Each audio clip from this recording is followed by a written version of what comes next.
اعوذ باللہ من الشیطان الرجیم بسم اللہ الرحمن الرحیم. حیات سرور کائنات محمد صلی اللہ علیہ وآلہ وسلم by Martin links Abu Bakr Siraj uddin. New episode کے ساتھ آپ کی خدمت میں حاضر ہوں. اگر آپ چینل پہ نئے ہیں تو چینل کو سبسکرائب کیجیے اور بیل آئیکن ضرور پریس کیجیے. ویڈیو پسند آنے کی صورت میں لائک بھی کیجیے گا اور شیئر بھی کیجیے گا. مجھے موٹیویٹ کرنے کے لیے شکریہ. وادی کے قریش.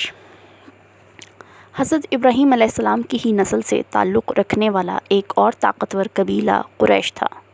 حضرت عیسیٰ علیہ السلام سے 400 سال پہلے اس قبیلے کے قصا نامی ایک شخص نے حلیل کی بیٹی سے شادی کر لی. حلیل ہی اس زمانے میں قبیلہ خزاع کا سردار تھا. حلیل داماد کو بیٹوں پر فوقیت دیتا تھا. وجہ یہ تھی کہ اپنی خصوصیات کے سبب قصا اس زمانے کے عربوں میں ممتاز تھا. حلیل کی موت پر ایک خونریز جنگ کے بعد جو ثالثی پر ختم ہوئی، بالآخر اس پر اتفاق ہو گیا کہ قصا مکے کا حکمراں ہوگا اور کعبے کا متولی بھی. بعد ازاں وہ قریش کے اپنے ان رشتہ داروں کو باہر سے لے آیا جو قریب ترین تھے اور انہیں حرم کے پہلو میں آباد کر دیا. یہ تھے اس کا بھائی زہرہ اور اس کا چچا تیم، ایک دوسرے چچا کا بیٹا مخصوم اور ایک یا دو چچیرے بھائی جو نسبتاً کم قریب تھے. یہ اور ان کے بعد کی نسلیں وادی کے قریش کہلائے. قصا کے نسبتاً دور کے رشتہ دار آس پاس کی پہاڑیوں کی گھاٹیوں اور اس کے پاس دیہات میں بس گئے. ان کو مضافاتی قریش کہا جاتا تھا. قصا ان سب پر بادشاہ کی مانند حکومت کرتا. اس کے اقتدار کا کوئی حریف نہ تھا اور وہ اس کو اپنے مویشیوں پر ٹیکس ادا کرتے تھے تاکہ ان زائرین کے کھانے کا بندوبست کرے جو غربت کے باعث اپنے کھانے کا بندوبست نہ کر سکتے تھے. اس زمانے تک حرم کی نگہداشت کرنے والے اس کے گرد خیموں میں رہا کرتے تھے، لیکن اب قصا نے ان سے کہا کہ وہ اپنے لیے مکانات بنا لیں. اس نے خود اپنے لیے ایک کشادہ رہائش گاہ بنا لی جس کو دارالندو کہتے تھے. اب تک سب ٹھیک ٹھاک چل رہا تھا، لیکن نا اتفاقی کے بیج بوئے جانے لگے تھے. قصا کی شاخ کی ایک نمایاں خصوصیت یہ تھی کہ ہر نسل میں کوئی ایک شخص ہوتا تھا جو بحیثیت مجموعی سب پر فائق ہوتا تھا. قصا کے 4 بیٹوں میں یہ شخص عبد مناف تھا. عبد مناف کو باپ کی زندگی ہی میں بالفعل عزت و احترام حاصل تھا، لیکن قصا اپنے سب سے بڑے بیٹے عبدالدار کو باقی سب پر ترجیح دیتا تھا.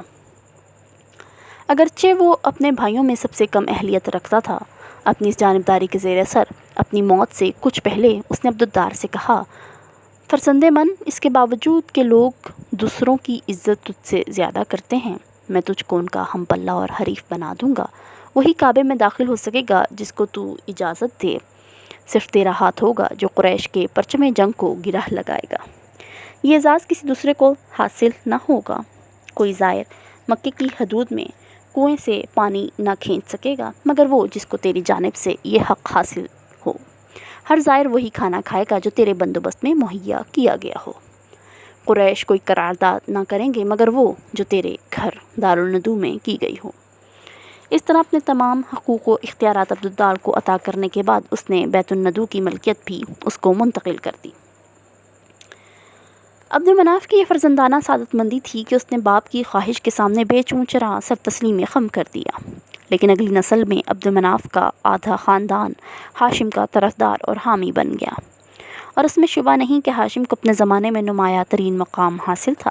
چنانچہ مطالبہ کیا گیا کہ تمام حقوق جو عبدالدار کے خاندان کو حاصل تھے ہاشم کے خاندان کو منتقل کر دیے جائیں. زہرہ اور تیم کی اولاد اور خاندان کی سب سے بڑی شاخ کو چھوڑ کر قصا کی باقی اولاد ہاشم اور اس کے بھائیوں کی حامی تھی. مخزوم کے خاندان کے لوگ اور دوسرے نسبتاً دور کے چچا زاد بھائیوں کی اولاد اس رائے پر قائم تھی کہ ان حقوق کو عبدالدار کے خاندان میں بحال رہنا چاہیے. جوش و خروش اتنا بڑھا کہ عبد مناف کے گھرانے کی عورتیں بہت قیمتی عطر سے بھرا ایک پیالہ لائیں. انہوں نے پیالے کو کعبے کے پاس رکھ دیا. ہاشم، اس کے بھائیوں اور اس کے اتحادیوں نے اس میں ہاتھ ڈبوئے اور سچے دل سے حلف لیا کہ وہ ایک دوسرے کا ساتھ نہ چھوڑیں گے. اس عہد و اقرار کو انہوں نے اور پختہ کرنے کے لیے کعبے کے پتھروں پر اپنے خوشبو بھرے ہاتھ رگڑے. اس بنا پر خاندان کی اس جماعت کو مطیبین کہا جاتا ہے. عبدالدار کے اتحادیوں نے بھی اس طرح قسم کھائی اور اتحاد و اتفاق کا عہد کیا. وہ متوافقین کہلائے. تشدد ممنوع تھا، نہ صرف حرم کعبہ میں بلکہ مکے کے گرد کئی میل کے قطر میں، اس لیے دونوں کہیں دور جا کر آخری سانس تک جان دینے کے لیے پر چل پڑنے ہی والے تھے کہ سمجھوتے کی ایک راہ نکل آئی۔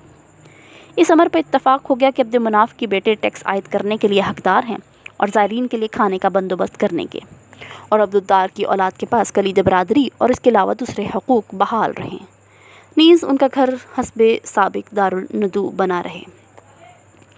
ہاشم کے بھائیوں نے اس پر اتفاق کر لیا کہ زائرین کے کھانے کی ذمہ داری ہاشم ہی پر ہے۔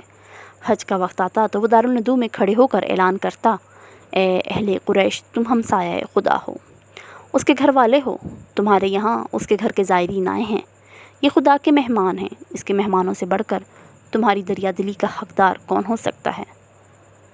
اگر میں اس قدر دولت مند ہوتا کہ اس ذمہ داری سے عہدہ برا ہو سکتا تو تم پہ یہ بوجھ نہ ڈالتا۔ وطن میں بھی اور اس کے باہر بھی ہاشم کو بڑی عزت کی نگاہ سے دیکھا جاتا تھا۔ یہی تھا جس نے مکے سے سالانہ 2 کاروان تجارت کی روانگی کو رواج دیا تھا۔ رحلت الشتاء جاڑے کا سفر یمن کی جانب، رحلت الصیف گرمی کا سفر عرب کے شمال مغرب کی سمت، اور آگے شام اور فلسطین تک جو اس وقت رومی سامراج کے ایک حصے کے طور پر بازنطینی حکومت کے زیر نگیں تھا۔ وہ دونوں سفر شاہراہ خوشبو پر ہوتے تھے۔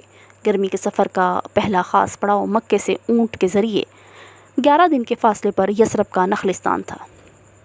اس مقام پر کسی زمانے میں زیادہ تر یہودی آباد تھے، لیکن اب اس پر عرب جنوب کے ایک قبیلے کا تسلط تھا۔ تاہم یہودی یہاں کی سماجی زندگی میں شریک رہ کر خاصی فراغت اور خوشحالی کی زندگی بسر کر رہے تھے۔ یثرب کے عربوں میں یہ رواج چلا آ رہا تھا کہ باپ کے بجائے ماں سربراہ خاندان ہوا کرتی تھی، چنانچہ وہ سب مجموعی طور پر ایک عورت کی طرف منسوب تھے جس کو وہ اپنی نسل کی خاتون بزرگ قرار دیتے تھے۔ وہ قائلہ کی اولاد کہلاتے تھے، لیکن اب قائلہ ہی کے 2 بیٹے اوس اور خزرج کے نام پر 2 خاندانوں میں بٹ گئے تھے۔ قبیلہ خزرج میں سب سے بااثر سلمہ بنت عمرو نامی ایک خاتون تھی۔ اس کا تعلق خاندان بنی نجار سے تھا۔ ہاشم نے اس کو شادی کا پیغام دیا جس کو اس نے مشروط طور پر قبول کر لیا۔ شرط یہ تھی کہ وہ اپنے معاملات میں کلیتاً خود مختار ہوگی، اور اگر اس میں کوئی لڑکا ہوا تو 14 سال یا اس سے کچھ زائد عمر تک وہ اس کو یثرب ہی میں رکھنے کی مجاز ہوگی۔ ہاشم کو ان شرائط سے اختلاف نہ تھا۔ وجہ یہ تھی کہ نخلستان کا بخار نوارد کے لیے تو خطرناک ہوتا تھا، مگر مقامی باشندے اس کی خطرناکی سے محفوظ رہتے تھے۔ وہاں کی آب و ہوا مکے کے مقابلے میں صحت بخش تھی۔ مزید یہ کہ وہ اکثر و بیشتر تجارتی اغراض کے لیے شام کا سفر کیا کرتا تھا۔ آمد و رفت کے دوران ادھر جاتے ہوئے وہ واپس ہوتے ہوئے وہ سلمہ اور اپنے بیٹے کے ساتھ قیام کرتا، لیکن عمر دراز ہاشم کے لیے مقدر نہ تھی۔ ایک سفر کے دوران وہ فلسطین میں غزہ کے مقام پر بیمار پڑا اور وہیں اس کا انتقال ہو گیا۔ ہاشم کے 2 حقیقی بھائی تھے، عبد الشمس اور مطلب، اور ایک سوتیلا بھائی تھا، نوفل۔ لیکن عبد الشمس سلسلہ تجارت پہلے یمن میں اور بعد میں شام میں زیادہ مصروف رہتا تھا۔ نوفل کا کاروبار عراق میں تھا اور وہ بھی وہاں کم مصروف نہ تھا۔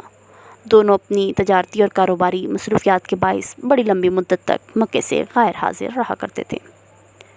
اس وجہ سے یا شاید کچھ اور وجوہ سے بھی ہاشم کے چھوٹے بھائی مطلب نے زائرین کو پانی پلانے کا اور ان کے کھانے کا بندوبست اور ٹیکس عائد کرنے کا اختیار اپنے ہاتھ میں لے لیا۔ اب اس نے محسوس کیا کہ یہ بھی اس کا فرض ہے کہ اپنے جانشین کی فکر کرے۔ سلمہ کے علاوہ بیویوں سے ہاشم کے 3 بیٹے پہلے سے تھے، لیکن جو کچھ مشہور تھا اگر وہ سچ تھا تو ان میں سے کوئی اور خود مطلب کے بیٹوں میں کوئی سلمہ کے بیٹے کا ہم پلہ نہ تھا۔ اپنی کم سنی کے باوجود شیبہ میں سلمہ نے اس کا یہی نام رکھا تھا۔ قائدانہ صلاحیت کے آثار و علائم ابھی سے نمایاں تھے، اور ان لوگوں کے ذریعے جو دوران سفر یثرب کے نخلستان سے گزرتے تھے اس کے بارے میں بھی بڑی اچھی خبریں برابر مکہ پہنچ رہی تھیں۔ بالآخر مطلب نے یثرب جانے کا فیصلہ کیا اور خود یہ دیکھنے گیا کہ ان خبروں میں کہاں تک صداقت ہے۔ اس کے ذاتی مشاہدے نے اس کے اندر تحریک پیدا کی کہ سلمہ سے کہے کہ بھتیجے کو اس کے سپرد کر دیں۔ سلمہ خود راضی نہ تھی کہ بیٹے کو چچا کے ساتھ بھیج دے، اور بیٹے نے بھی ماں کی رضامندی کے بغیر اس کو چھوڑ کر جانے سے انکار کر دیا۔ مگر مطلب ہار ماننے والا آدمی نہ تھا۔ اس نے ماں اور بیٹے دونوں پر واضح کیا کہ ان دونوں کے لیے مکہ میں ناموری اور فراغت کے جو امکانات ہیں یثرب میں قطعاً نہیں ہیں۔ سارے عرب کی زیارت گاہ خانہ خدا کے نگراں کی حیثیت سے قریش کو جو مقام حاصل ہے اس کے سبب عرب کا کوئی قبیلہ اس کی ہمسری نہیں کر سکتا، اور اس کا قوی امکان ہے کہ ایک دن شیبہ وہ منصب حاصل کر لے جس پر اس کا باپ فائز تھا۔